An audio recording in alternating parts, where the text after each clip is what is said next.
Ainda nos Estados Unidos, Donald Trump assinou um decreto para reduzir em grande escala o número de funcionários públicos do governo federal. Esse esforço será liderado pelo Departamento de Eficiência, comandado pelo bilionário Elon Musk. Priscila Yazbek, a cena me causou um certo constrangimento, porque Elon Musk está todo empolgado falando e o Donald Trump não levanta da cadeira, simplesmente assentindo tudo que Elon Musk fazia. Conta pra gente o que esse novo secretário superpoderoso pode fazer. Pois é, Uribe, boa tarde a você, a Tainá, a todos que nos acompanham. Isso está gerando muita repercussão por aqui, inclusive com capas de revista, a capa da revista Time mostrando, por exemplo, o Elon Musk, o bilionário dono da Tesla, sentado na mesa oficial do Salão Oval, como se ele fosse mesmo o presidente. Ele que estava, inclusive, usando um sobretudo preto com um boné do MAGA, do Make America Great Again, que são os defensores, né, de Donald Trump, e que levou, inclusive, o seu filho, que ficou ali, um garotinho muito fofo, inclusive, mas que ficou ali mostrando o quão absurda é essa cena. Inclusive, Uribe, Tainá, quando a gente cobre aqui os Estados Unidos, o que a gente vê é que aparecem histórias e mais histórias também sobre os reflexos dessas decisões de Elon Musk à frente desse departamento de eficiência. Só para citar 3 exemplos, tem, por exemplo, uma pessoa que trabalhou há muito tempo em uma dessas agências governamentais que foram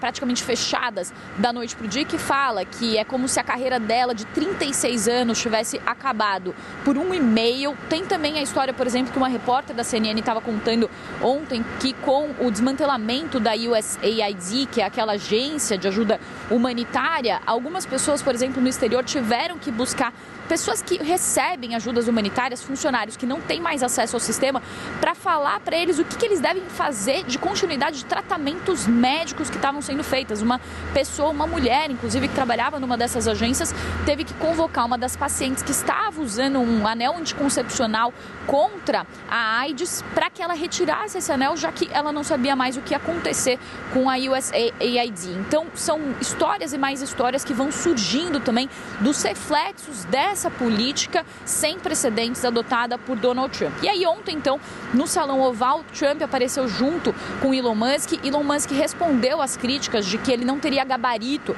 para assumir a função que ele tem assumido no governo Trump, e ele falou que não é possível ter uma burocracia federal autônoma, é preciso ter uma que responda às pessoas, e ele falou que se compromete a encontrar $1 trilhão em economias por meio dos seus esforços para identificar fraudes e desperdícios no governo. Inclusive, eles implementaram um rastreador em tempo real dos cortes que estão sendo feitos pelo DOGE, e ele falou que o departamento já economizou $37 bilhões para os contribuintes.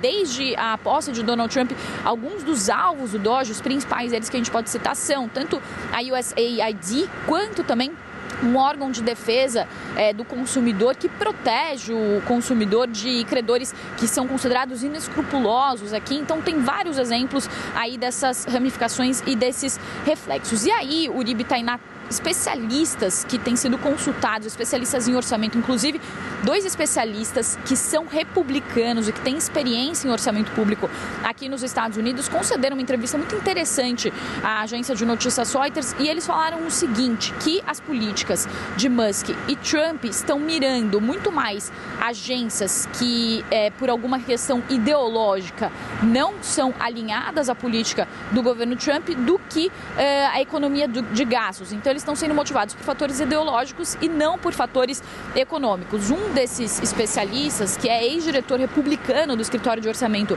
do Congresso, falou que até o momento esse corte de 37 bilhões representa uma fração minúscula do orçamento federal, que deve chegar a $7 trilhões.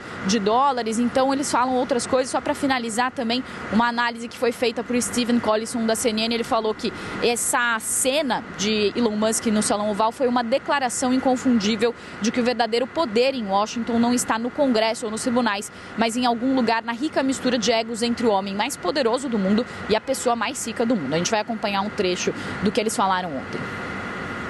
All of our actions are fully public. And you can see, am I doing something that benefits one of my companies or not? It's totally obvious. And we thought that we would not let him do that segment or look in that area if we thought there was a lack of transparency or a conflict of interest.